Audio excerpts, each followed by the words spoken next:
Welcome to the 50th episode, a landmark in the history of the Grappling Bulletin podcast. Myself, Howell Teague, Chase Smith, and Corey Stockton, all here in the studio once again to talk about the biggest news stories from the world of jiu-jitsu and grappling.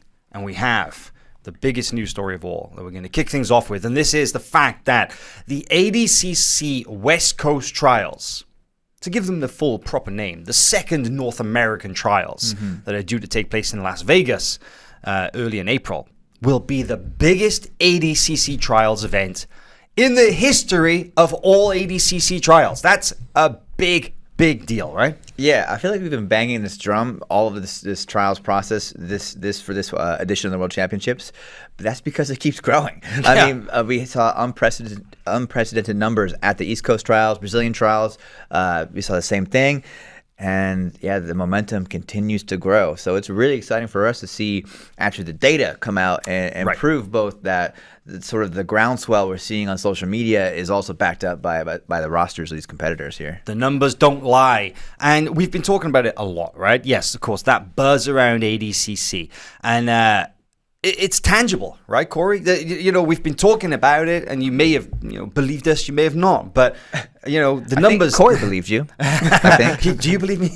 Yeah, we can. ADCC season is in full swing, right? And everybody that we expect to compete for the shot at ADCC is switching to no-gi mode. They're switching to wrestling mode. They're really focusing on the things that make ADCC such a special show. Let's talk about these trials then, because the West Coast trials, this is the last chance for anybody from North or Central America, because these trials are continental trials, right? There's the South American trials, and then there's the North American trials. So anybody from Canada, Mexico, United States, or any of the Central American or Caribbean countries that qualify here at the West Coast trials. And this is the last chance for anybody from this region to earn a spot at ADCC. And of course, invites are still being rolled out in certain divisions. Some of these divisions are getting pretty full, and a very select few people will receive an invite. So the only way to guarantee your participation at ADCC World Championships is to win the trials. And we're seeing some of the key moments from the 2019 ADCC West Coast Trials. Now, for me, this feels like a lifetime ago. I'm watching this clip and I'm looking at a baby-faced Ruotolo brother. Can't even tell which one it is. They still look the same back then. We're seeing John Combs savagely submit his opponents on the way to qualifying for the Worlds. I'm going to see other big names in this highlight video, such as Roberto Jimenez right here.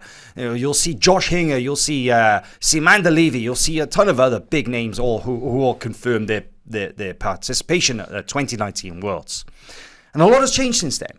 We'll talk a little about some of the names who have signed up for trials in just a minute. But let's get into the numbers. Because currently, and this number changes every single day, but currently, the last time I pulled these numbers, there were 886 people signed up for the West Coast trials. And there's a big difference in this trials compared to the ones in the East Coast trials, Chase, right? Because there were a lot of people signed up for the ones in Atlantic City. But a lot of them were registrations carried over, and they no-showed the event.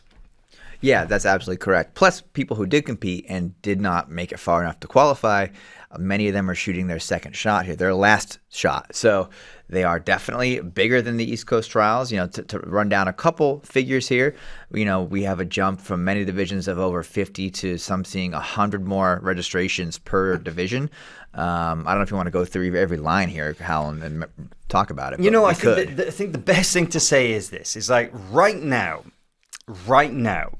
the West Coast trials, the 2022 West Coast trials, are over 2.5 times the size of the previous West Coast trials back in 2019, which was pretty sizable. That was a big event. I was there. You're watching the best moments from it right there. Another babyface Nicky Ryan versus babyface Ruotolo. Incredible. So much has changed. They're both little kids at this point, and it's not that long ago. It's only 2 years. But how will the trials smash records? Well, we can tell you right now, because 259%.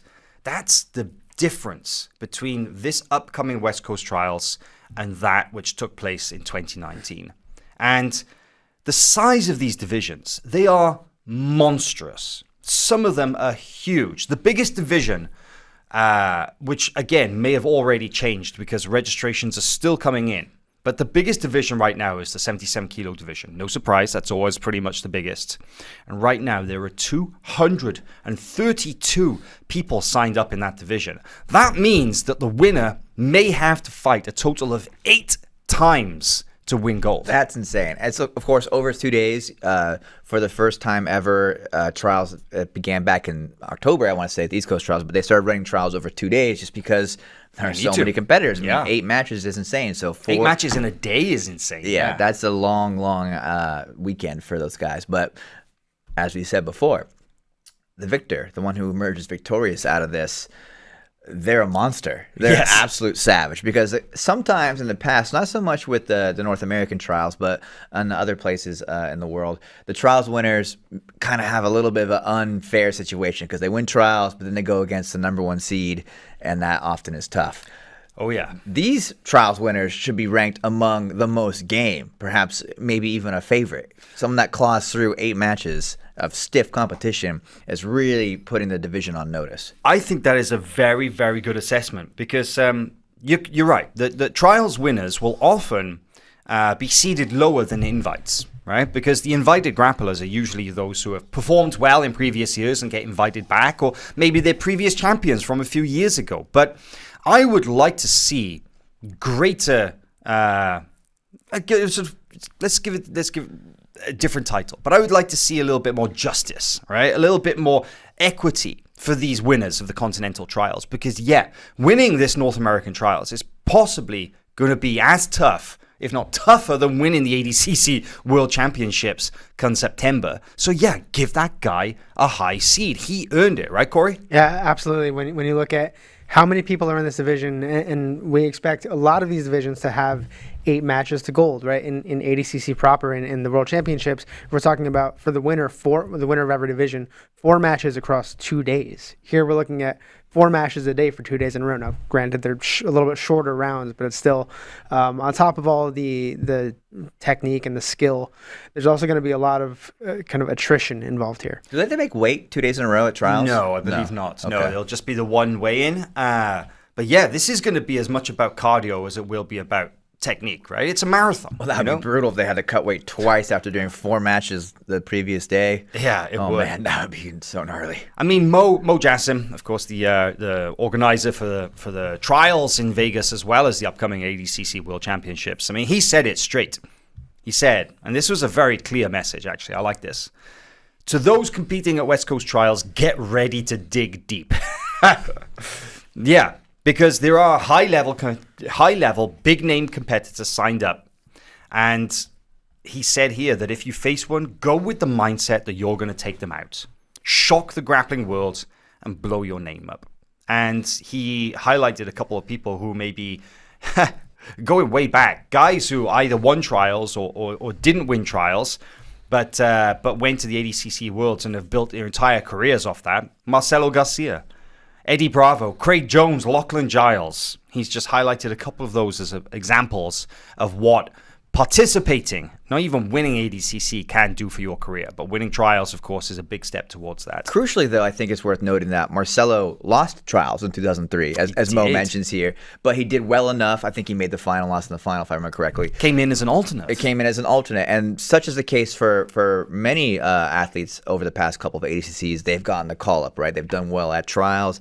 The divisions do change considerably as we run up to the championships because the training camps are long and hard.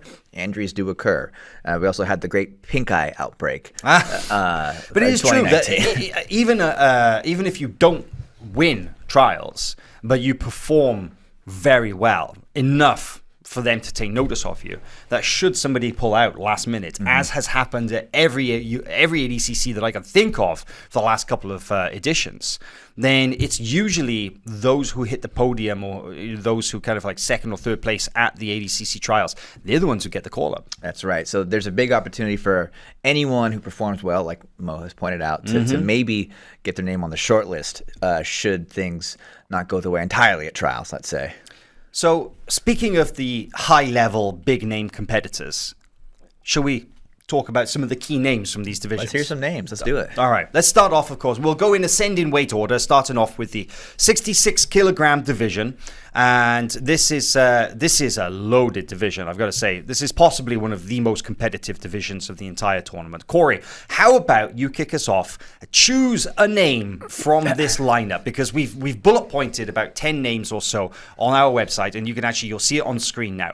Who stands out to you on this list? I think we have to talk about Keith Krikorian, right? He is, I think, the guy at 66 kilogram, because he has not just made the podium, but he's hit silver in the last 3 editions of the ADCC trials. So West Coast, East Coast, and then East, West, and then East again. Trying to close the deal a little bit on the gold medal, but I think this has to be his opportunity. He's experienced in the rule set, and he's dangerous. He is a great competitor. Keith Krikorian, huge fan. We'll see him in action soon, actually, on Who's Number One, March 24th. Can't wait to see that as well. Keith Krikorian versus Gabriel Souza. But Krikorian, 10th planet black belt, and like you say, taken silver 3 times at trials events. I'd have to say he's one of the front runners. In that division. Yeah. But look at that list of names right there, Chase. I mean, that's a loaded list of names right there, and potentially, how many potential winners from that list do you see? I mean, it really depends on how the brackets shake out, but I say there's at least 5 minimum that could be called favorites in this division, Keith being one of them. You can't count out Gianni Grippo, right? He's a consummate professional. ADCC vet. ADCC vet, does very well pretty much at everything that he enters. I have my eye, though, on Andrew Tackett. I want to see this weight cut is going to be pretty incredible for him to get down to 66. Man, he's a lot bigger than that now. I think he's a handful for anybody these days, and he could do some damage out there. I'm excited to see Joshua Cisneros as well. Josh Cisneros, for me, is he's a very, very interesting style for ADCC, because he does have very effective wrestling. He does have very good submissions, and he is a scrapper. That guy is a great gas tank. He goes forward, but of course, ADCC's ADCC, man. You never know what can happen. It's so many different factors. So let's move on. Let's go up through the weight classes. 77 kilos. 77, of course, is one of those divisions I feel that all eyes are always on the 77 kilo division, because it is A, hyper competitive. It is B, gigantic. This is the biggest division of all, just by pure number of people who have signed up to compete. And then there's some serious star power in this list of names. Pull up the list of names, Tyler. There you go. Thank you very much. Chase, who stands out here at 77? Again, a very long list of very exciting grapplers.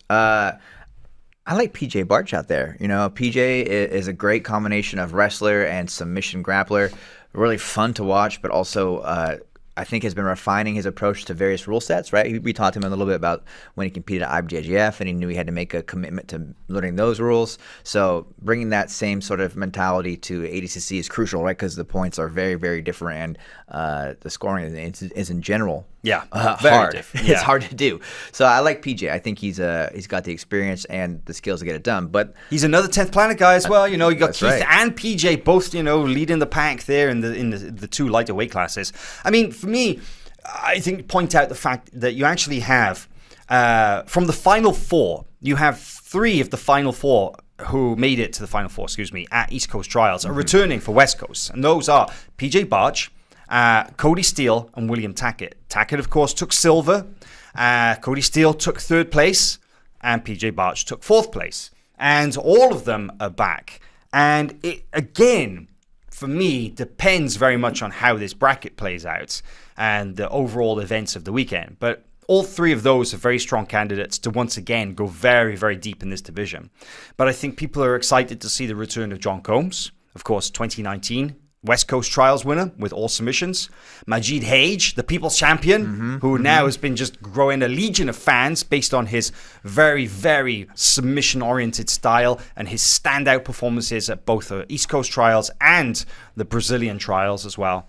And then you've got some really exciting names in there who are very disruptive by their presence. You got guys like Kieran Kitchuk, Pierre-Olivier Leclerc, Alex Sanchez, John Satava as well as a prior trials winner. He won 2018 East Coast Trials. So loaded. 77 is loaded. Also love to see Michael Lear Jr. throw his hat in the ring there. That's an interesting way to mix things up too. So 88 kilos is another division that is it's just loaded with talent. But I feel that this is the one division where there is currently no clear favorites, because this is a hyper-competitive division again.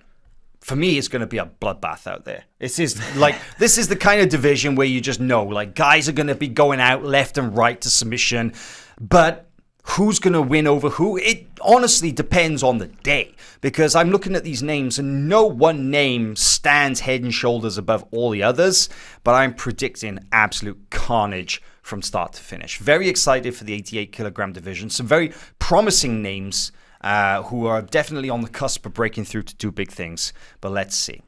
Let's go up into the heavyweights classes. Now, these are the under 99 and the over 99 kilogram divisions are, just by the number of competitors who have signed up, smaller than the other weight classes. The under 99 kilo has only 72 competitors, and the over 99 kilo has only 58.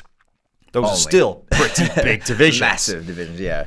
But I got to say, we've pulled out a couple of names here, and there is no shortage of talent. Let's take a little look at this. Corey, start off with the under 99 kilo. I think Elder Cruz, based on his performance at the East Coast trials, if he wrestles like he did against Nicky Rod in January, he could potentially win this, right? Right, and here's something interesting about Elder Cruz is he took second at the 88 kilogram division, the East Coast trials, and really he lost, I think, largely due to a tactical error. Of course, Giancarlo Bodoni kept up with him and ends up winning, but Cruz is now up almost 25 pounds at 99 kilograms. So if he wrestles the way he did with Nicky Rod, he can wrestle with anybody. But 99 should be a little bit more of a challenge for him than 88 was. I don't know. I mean, he put on a lot of weight to go and face Nicky Rod in January, right? He definitely bulked up. And maybe he felt good. Maybe he felt stronger, He certainly looked good against Nicky Rod. He went head-to-head with a human gorilla and was able to,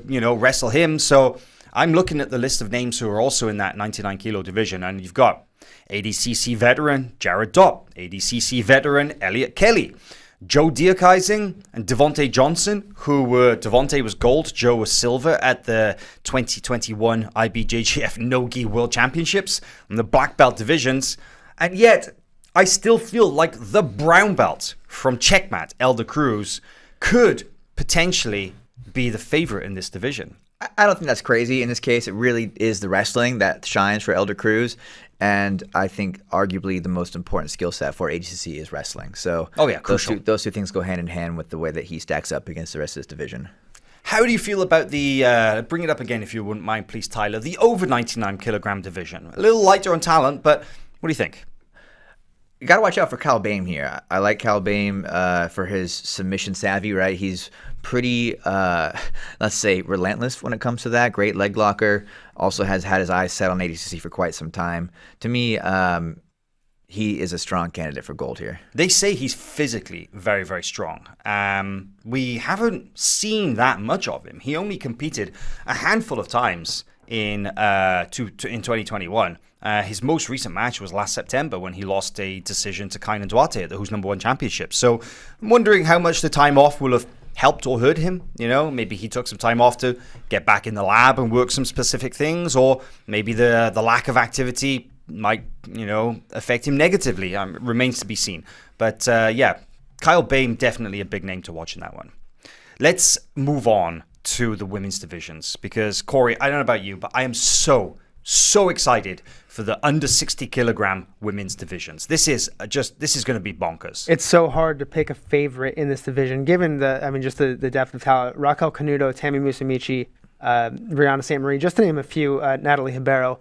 Brianna St. Marie has to be coming in off kind of a high after winning the East Coast trials in such a dominant fashion, right? She looked great, phenomenal in that tournament.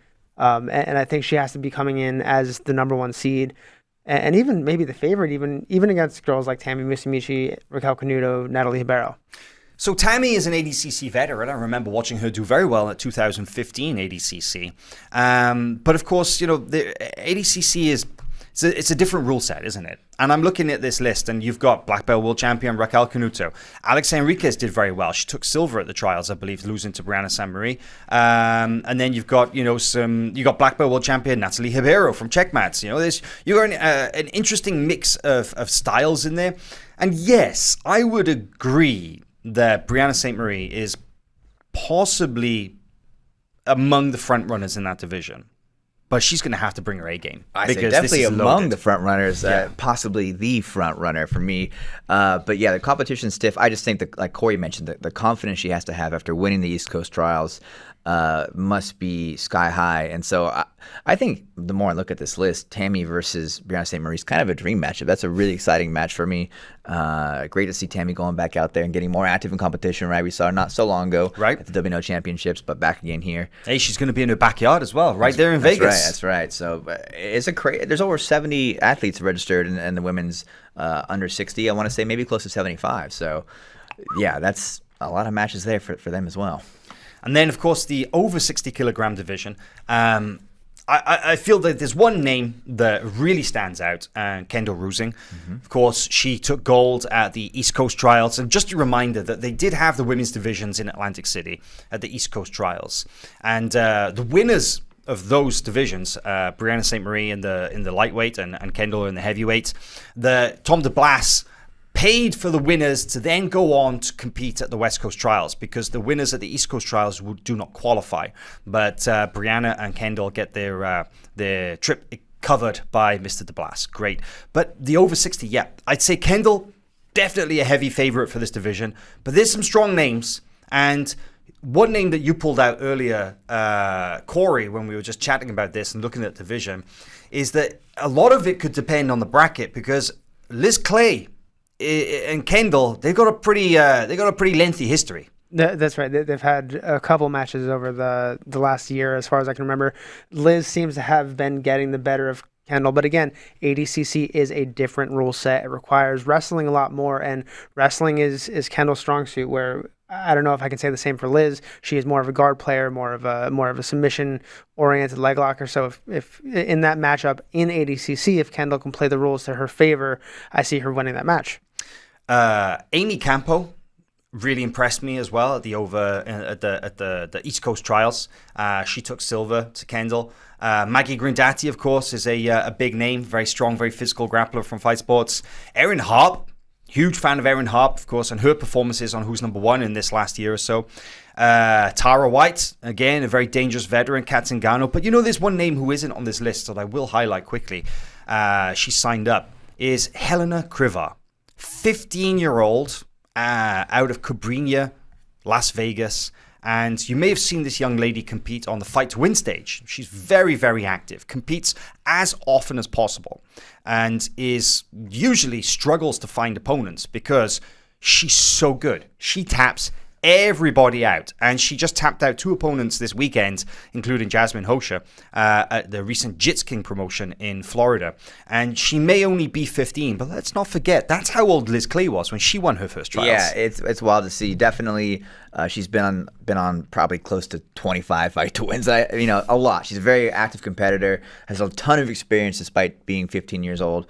And could do some damage in this division for sure. It's really good. Yeah, keep an eye out for that one. Well, that's just a little rundown of some of the key names you can watch at the ADCC West Coast Trials. That's April 2nd and 3rd. It's going to be across Saturday and Sunday. They'll have the elimination matches on the first day, and then the final 4 matches will take place on the second day. This is going to be insane, and of course, this will give us a really good taste of what to expect when the ADCC World Championships comes around in September, because whoever comes out of this as the winner, man, I think, like you said, Chase, you got to keep an eye on that person come the World Championships, because they definitely earn this spot.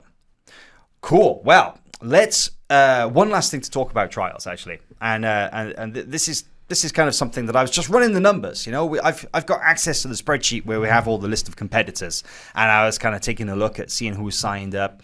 And there's one thing that I kept seeing over and over and over again, and that was the team 10th Planet.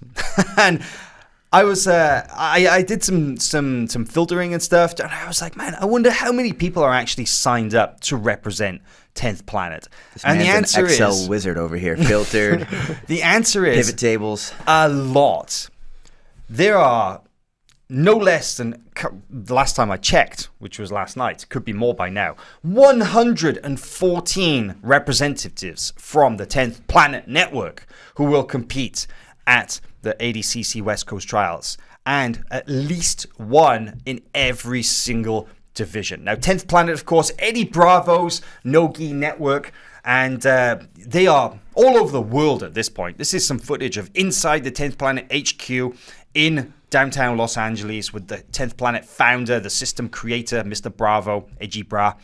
And they're bringing guys from all over the country. I saw guys registered from Los Angeles, from Oceanside, 10th Planet Freaks, 10th Planet Austin, 10th Planet New York, and everywhere in between. All of the biggest gyms here in the United States from 10th Planet's schools.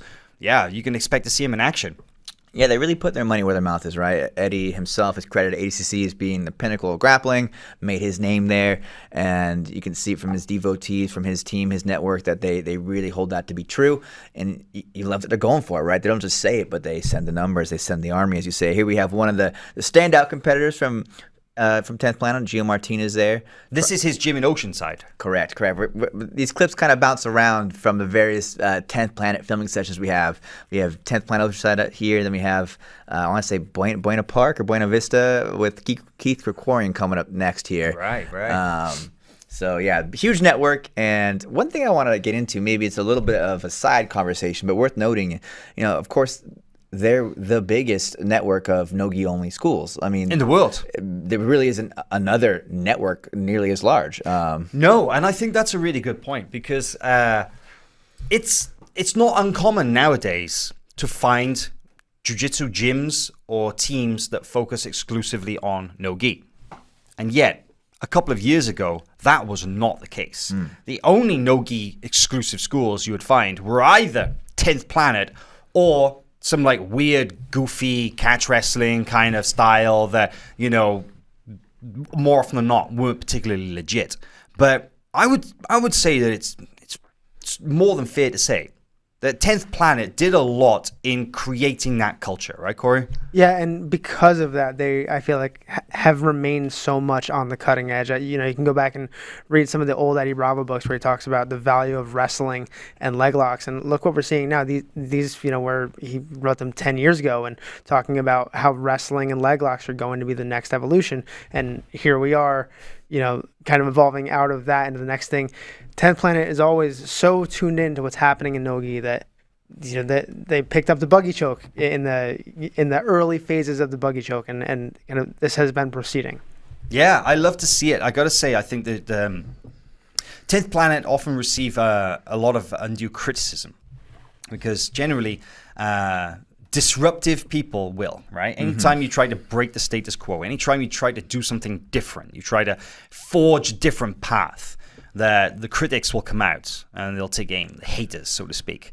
But you have to give credit to 10th Planet. You have to give credit to Eddie Bravo, who was a true visionary in this sense, that he foresaw the future of no-gi jiu-jitsu. He went all in. He was a black belt from Jean-Jacques Machado. He came up in the traditional gi jiu-jitsu world, and he identified very early on that no-gi is a big deal. And he focused his entire school, his entire system, his entire worldwide association on no-gi jiu-jitsu. And just look at the results. And now, with this gigantic army that they have, I mean, we already said 114 people signed up. But the 66 kilogram division, man, they've got 35 10th Planet athletes in that division. Awesome. That's 16% of the division right now. That is a lot of people. We're going to see some 10th Planet on 10th Planet crime for sure. Fantastic. Yeah, you made a great point there that, even I remember my career in jiu-jitsu is not so long, but when I first started in 2013, a lot of people give 10th Planet a lot of side-eye, right? A little bit, throw some shade at 10th Planet, no-gi only guys. They don't do true jiu-jitsu, blah, blah, blah. And I feel like the attitude's swung considerably at this point. So very interesting to see the change as no-gi really becomes more and more the professional scene in jiu-jitsu today. Yeah, way ahead of the curve. Big credit to them. Speaking of no-gi jiu-jitsu events, grappling events, let's talk about who's number one. Mikey Musumeci versus Gio Martinez. Coming up very soon on FloGrappling. Of course, you can watch that live. We'll be there, calling the action, myself and Chase in the commentary box. Can't wait for that one. I mean, the main event, of course, is huge, right? You know, March 25th, Mikey versus Gio in the main event with the 135-pound belt on the line. Huge, but a lot of attention on the rest of the card because we stacked it. We stacked this event. Because it's a good card. We stacked this event. This is not like one main event and then a couple of filler matches. You got Nicky Ryan versus Jacob Couch. You got Nicholas Meregali's no-gi debut. And you got a ton of other fantastic matches I'm so excited for. But let's talk a little bit about what's going on as we're leading into who's number one. Because Chase, you've been out there, you've been out and about, you've been talking to some of the key names from the no-gi scene leading into this event. What have you found? Well, yeah, we had a busy week last week. Me and Vlog Poppy, Trey, went to both the New Wave and B Team facilities here in Austin, which is still mind-blowing that like so much talent was within a short drive now of our HQ. We are spoiled. But got to see what those guys are doing. And, of course, the experiment that is Nicholas Meregali's no-gi career has caught the attention of the public, right? People want to know, how does he actually look? How is he doing out there? I want to know. And it's only been a couple of weeks, right? He really never trained no-gi before. It was entirely 100% focused on gi, IBJJF, jiu-jitsu. And so he's completely pivoted, gone to one of the very best, if not the best team in the world to build the no-gi skill set. And it was interesting to hear John and Gordon talk about that. Let's run these clips before I tell you about what I actually saw with my own eyes. As you'd expect, he's a world champion in jiu-jitsu, one of the greatest of his generation, so he's doing extremely well. Like anyone who's started out a new aspect of the sport, it's like a less extreme version of, say, switching to mixed martial arts or something like that. There's always a learning process. Nicholas has a very, very good offensive game. His arm lock and triangle is world-class, gi or no gi, just on day one. But there's also whole aspects of the game that he has to learn. The whole leg lock game is new. The whole gripping game is new. And Nicholas's methods of passing guard are much better suited to gi grips. His guard play is centered around collar and sleeve, which obviously is a problem when you go to work no-gi. But he's finding a gripping system that's working quite well for him, even in this early stage after only a couple of weeks of training.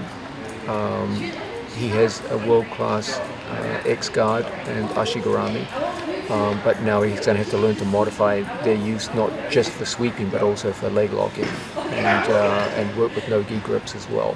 So for him it's a fascinating time.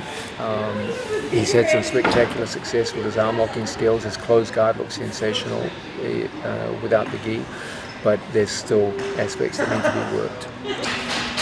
He's very talented everywhere. I mean, just because you take off your gi or put on a gi, you don't lose your powers. Obviously, because of the rule set change, there's some things that he has to get acquainted with. For example, standing position in ADCC is very different than IBJJF, and he was always a guard puller anyways. So he's been working a lot on standing position. Obviously, there was no heel hooks in the gi. There was no reaping in the gi. So the rule sets will change things a little bit for him. But he's adapting very well, and he's very good everywhere. And he just needs to work on the changes in the rule sets and how that's going to impact his game. Is there anything that you guys are focusing on now in the early stages? Are you working strictly on passing, on leg locks, on reaching, or wrestling? Is there something that you're targeting, or is it very holistic? No, I mean for him, it's about standing position and leg entanglements, because those are the two biggest things that he needs to work on. So for him, that's what he's working on, and then John just has like an overall approach to a long-term training program for us leading up to ADCC. So first thing I have to say is that you saw a few little clips here and there kind of mixed in with that interview, and very interesting to hear from John and Gordon. But if you want to see more of Nicholas Meregali rolling no-gi, then you go to our website, because we have a no-gi training highlights you put together as well. But that's there to be seen. So, you spoke to John and Gordon. That was you doing those interviews. What did you take away from seeing Nicholas training and in the same room as Nicholas and as John and Gordon? And what did you make from talking to them about his progress? Well, they were both thrilled and had very high expectations. They said that Meregali's work ethic is second to none, right? He fits right in the pro environment, very serious about study, about all the outside work as well as mat time. He's there very early working out at the Roca facility, then doing the class and studying tape. So he's all in, which John's very impressed with. He mentions that in the full extended interview you guys can watch. But what was most interesting to me besides that, we're just simply watching Meregali move, because as they both pointed out, and I think anyone that's watched a little bit of Meregali do jiu-jitsu, is that it is very gi specific, right? Oh, yeah. He has a very rangy game, long distance, based Lasso, on grips. collar sleeve, yeah, 100%. And so it's not quite the same as a half guard player adapting to no-gi. He's got some major swings to adjust, and he looked great. He looked fun. His wrestling actually really stood out to me. As someone that never once wrestled in his matches, was a guard puller, maybe would do I've never collar seen him do a drag, single right? takedown. Yeah, never. He looked very confident and seemed to like it, most importantly. He seemed to like the wrestling and like some of the challenges. So he moved great. And as they also both said, both John and Gordon, you don't lose that much of your jiu-jitsu. It's just how do you make those adjustments? And Meregali seems to be transitioning quite well into the no-gi arena. So let's not discount the fact that he is a two-time he's pretty good. IBJJF I guess black you could belt say. world champion. Yeah. That doesn't happen by accident. But for me, it was mind-blowing to hear that a two-time black belt world champion had never experienced no-gi jiu-jitsu. Yeah, he's never wanted to. No, zero experience. Never had a match. Maybe never even trained, but it's that kind of focus, I think, that will lead him to success in no-gi, because he's this one-track mind. This is what I'm doing now. I'm committing 100% of my energy, no splitting the hairs here. And I think it does place him in a good spot on the team. They do like what his energy is, his commitment. And so that's important too. If you move to a new team and you don't fit in, or if you don't vibe well, the training isn't going to go well, and you're not going to want to stay. Nicholas seems to have really found a rhythm so far, from what I understand, and it's showing in the training. Cool. What did you make of the rolling clip there, Corey? Yeah, Nicholas looks like he is fitting right in, right? The thing that we've always appreciated about Meregali's jiu-jitsu game in the gi is that he moves with kind of a certain tenacity and a certain intention, and that's not lost, right? It's not lost in the way he moves in no-gi. It's maybe a different mechanic, but he's still moving like he's trying to get where he wants to go, and unrelentless. Love it. The other gym that you visited was B-Team, crosstown rivals, and of course, Nicky Ryan is also on the upcoming Who's Number One. He's going to be facing off with Jacob Hillbilly Hammer Couch, and this is the return to action for Nicky Ryan, right? We haven't seen him compete for a very long time. As we said, it's going to be 250 something days between his last match and this upcoming match with Jacob Couch, due to that knee injury that he suffered last year, and the subsequent surgery and recovery and rehabilitation, and now back into the swing of training. So, you got anything to say about what you saw at B-Team? Sure. I mean, there are two major considerations for Nicky going into this event, right? The return from injury. It's been a long layoff. This is his first competition since July. And how is that going to feel for him? Plus the formation of the B team, right? And it's not just moving from one gym to another. It's splitting up a very close-knit family, essentially. Yeah, as we said, I think last week, a lot of changes. Yeah, a lot of changes. Right? And so how has that affected his training? What's it going to feel like on the night of competition? Because it's going to be different. So we addressed all that in an interview. I'll let you hear what Nicky has to say about it. And then, again, we can talk about what I saw going on in the room. Craig and Nicky, I believe. That's right, Craig and Nicky. We'll kick things off, though, with Nicky here. Okay. Yeah, I mean, it's always a tough thing to come back from, a big injury, knee surgery, things like that. But overall, I feel like this is the best I've ever been. I really like the fact that I can dictate how my training is now. I run my own schedule and everything. I just work on the things that I think I need to work on. So I think I'm improving at a faster rate than I ever have before. I was going to ask, and that may be a similar answer, but what were the biggest differences coming to this team and forming your own training versus what you were doing previously? Yeah, so previously, we had John as a coach, and he would come in and run all the sessions, and he would watch and he would dictate, what he thinks that everyone in the room needs to work on. Now it's like everybody here can, kind of dictate what they think they need to work on by themselves, So, Craig's been working on a lot of wrestling lately, more so than he ever has before. In his last match, he actually wrestled for once, Didn't turn out too good, but, he's developing new skills, which is very important. Now I think it's everybody gets to decide what they think they need to get better at. I mean, obviously, Couch's heel hooks have been one of his strongest parts of his game, but I think lately his closed guards look really good. I feel like Jacob is probably a very physically strong guy, so he has a unique ability to be able to control guys in closed guard and keep their posture broken. And we could see Nicky end up in closed guard, because I definitely think if Couch chooses to wrestle, I think Nicky has a significant wrestling advantage. I think Nicky had never wrestled in high school or anything, but when the guys come in, really good wrestlers come in, Nicky can still give him a hard time. So I think on the feet, hands down, Nicky's got the advantage there. I really think Nicky, even if it did enter a leg lock battle, could probably leg lock Couch himself. I think we just don't see a lot of that demonstrated in his competitions lately. So Nicky Ryan, 185-pound match, middleweight match against Jacob Couch. He's looking pretty good, man. I watched the rolling footage that we have, and he looked very, very capable. He's moving very well. Doesn't seem to have any issues whatsoever with his knee. But headspace, what did you get from talking to him? I seemed in a good place, Seemed happy to be training and just fired up, basically. He definitely coming in with something to prove, I think, to himself.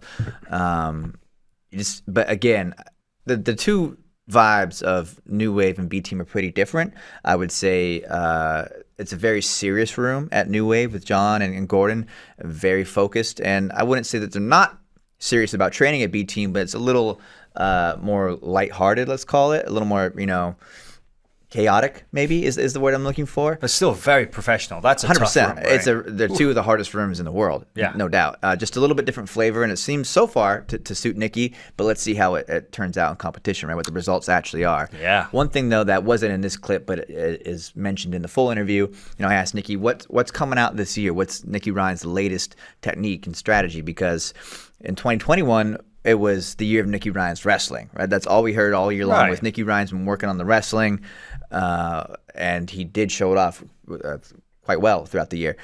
He says passing's back. He says, he's the takedown's still good enough to where he's no longer focusing on that in the gym as the thing he needs to improve the most, and now he's really fine-tuning the passing and the body lock stuff going on. So, well, I saw him teaching a pass that day because you were there filming with the guys doing the interviews, and Trey was there vlogging. Going to be a big vlog coming out on Wednesday featuring Nicky Ryan and inside the B Team, and that's going to be great. But I was there at the kind of the beginning of the session, just to come along and say hi to the guys, and Nicky started the class off by teaching some guard passing stuff, and it looked phenomenal. I'm not sure if some of it will make it into the vlog. I hope it does, because it was really nice technique. And that is one thing that certainly hasn't been hampered by the split of the two teams, right? It's like, yes, culturally, the two rooms are very different, right? They have very different vibes. Let's just say it like that, right? Different personalities, different vibes.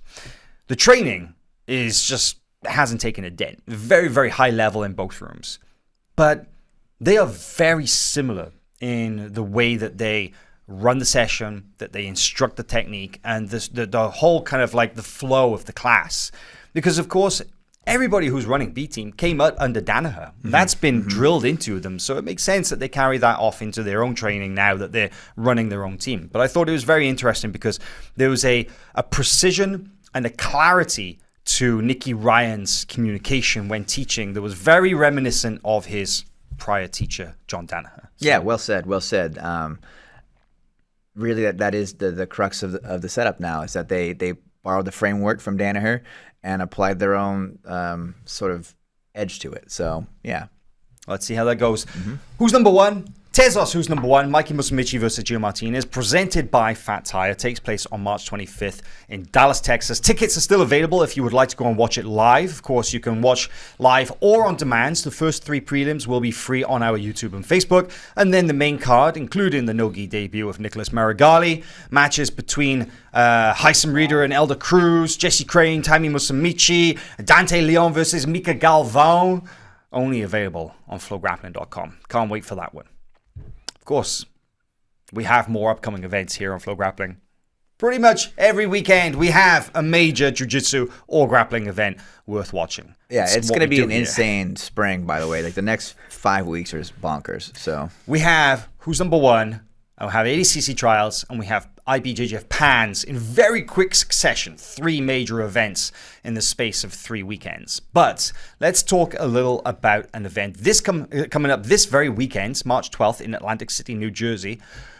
Corey, kick us off. Emerald City Invitational 155-pound no-gi Grand Prix. What can we expect? $10,000 on the line. We're getting the returning champion from the 145-pound division, Gianni Grippo, as well as some other returning from that division, including Gabriel Souza. Yeah, run us down, because there was a little lineup change, right? So we have talked about this event, but you can see the 8 competitors here. There's just some small changes have been made recently. So who have we got? Right, so 2 changes slid in here. Jordan Hawley is in for Keith Krikorian, and Adam Benayoun in for Damian Anderson.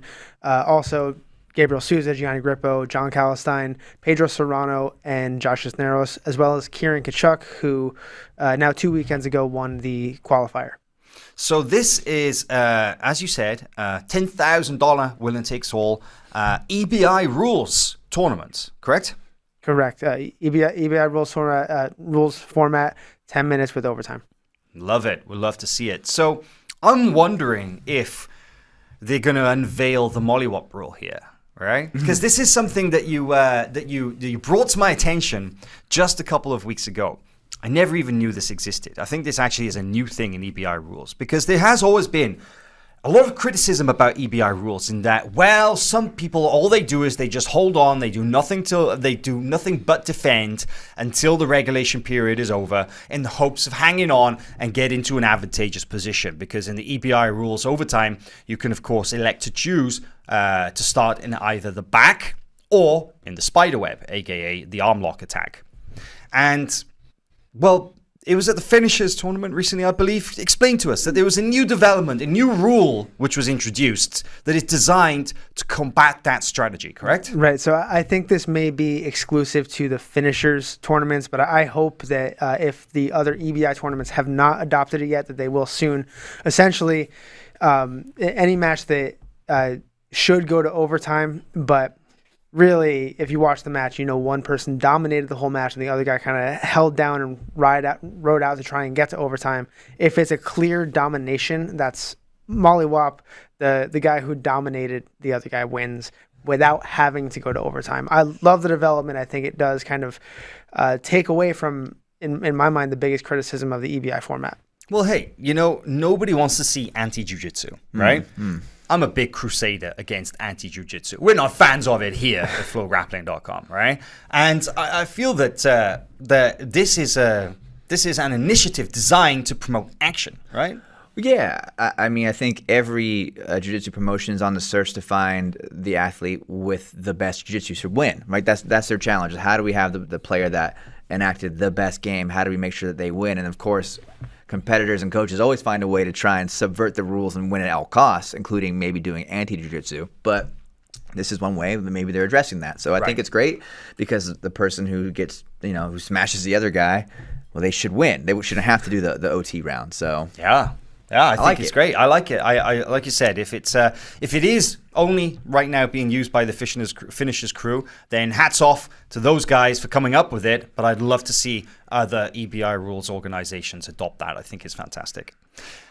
That's coming up March 12th. Watch it here on FloGrappling. And then we have 1 month away today is the IBJJF 2022 Pan Championship. Now, the Pans, as it is known, is pretty much the second biggest tournament on the IBJJF calendar, second only to the Worlds, because this is about as big as you can get. This is a major gi tournament. It is considered one of the 4 IBJJF majors, along with the Worlds, Brazilian Nationals, and European Championships. And the Pan Championships is the second major tournament of the year. The Europeans just went down last month in Italy. Pans will take place in Kissimmee, Florida, just outside of Orlando. And right now, the divisions are still looking kind of thin because we usually see the big names slide in about 2 weeks or so out from the event. Registration is still open, but Pans, do we have any sense of what to expect from the tournament this year? Is there anything that we can kind of look forward to, you think? Well, the divisions are still very much filling out, but I think the key athlete that everyone has their eyes on is Tynan Dalper, right? Like he may be the most exciting athlete in gi jiu-jitsu today. Definitely one of them, if not the most. His name currently isn't on the roster, but I have every assumption that he'll be there if he's healthy, coming off a very dominant performance at Euros, the World Championships a few months before that, and looking basically unstoppable. So middleweight division is where we should find him when he signs up, but that's kind of what I'm waiting for, is that registration for me.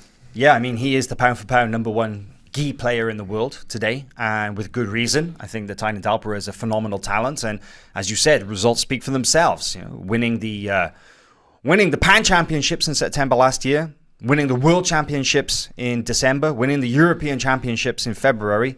Pans is back already, and my only hope is that Tynan continues this momentum and that he possibly considers competing at the Brazilian Nationals, currently scheduled for early May, because I would love to see him go after the Grand Slam. I would love to see Tynan Dalper return to Brazil. I believe he's only competed there once in a super fight since he was a kid. Like, because he moved to Costa Mesa, California to train art of jiu-jitsu with the Mendez brothers when he was still a teenager, I believe a green belt, and has had his almost entire career spent fighting overseas, let's call it, in America and Europe and so on. And yeah, apart from that one super fight with BJJ Stars last year, which he won by submission, man, I'd love to see him go back and display his world-class jiu-jitsu against the best that Brazil has to offer. That would be something special, right, Corey? Yeah, and I think the Grand Slam title for Tynan it's not just kind of an aspiration. That's a title that he is 100% capable of if he decides to pursue it. Well, it means so much, If you are the Grand Slam winner, if you string together those 4 tournaments in a row, that is an incredibly tough achievement. It's one of those things, it's like level unlocked. It's reserved for a very special few, and that would elevate his name even further already, right? Yeah, can't argue with that. I mean, there's always a little bit of criticism that certain championships don't have the same level of competition, or that athletes can't travel from one part of the world to the other, etc., and so on. Well, you just go there then and conquer them all, and there's pretty much no one has anything else to say except, wow, you are the best. So. Yeah, I would love to see it. I think it would set a great example for other competitors as well, and I think it would be a huge boost to the Brazilian national scene for somebody like Tynan, the current world champion, to go down to, of course, the home of jiu-jitsu, to go to Brazil and to showcase his skills down there. That would be something special. But yeah, Pans is coming up. Currently, it's a little asterisk against the start date to start on April 5th. Because the tournament may start on Tuesday or Wednesday, depending on how many people are signed up to compete. But it could start on Thursday. Well, it might just be Thursday through Sunday. We'll know as the divisions fill out and how many competitors are actually signed up to compete. But yes, again, you can watch all of that here on FloGrappling. Well, that is pretty much it from today's show. And all that's left is to say, go check out the interviews, training footage, highlights, and everything else on FloGrappling.com, and we will see you next week for another episode of Grappling Bulletin. See you later.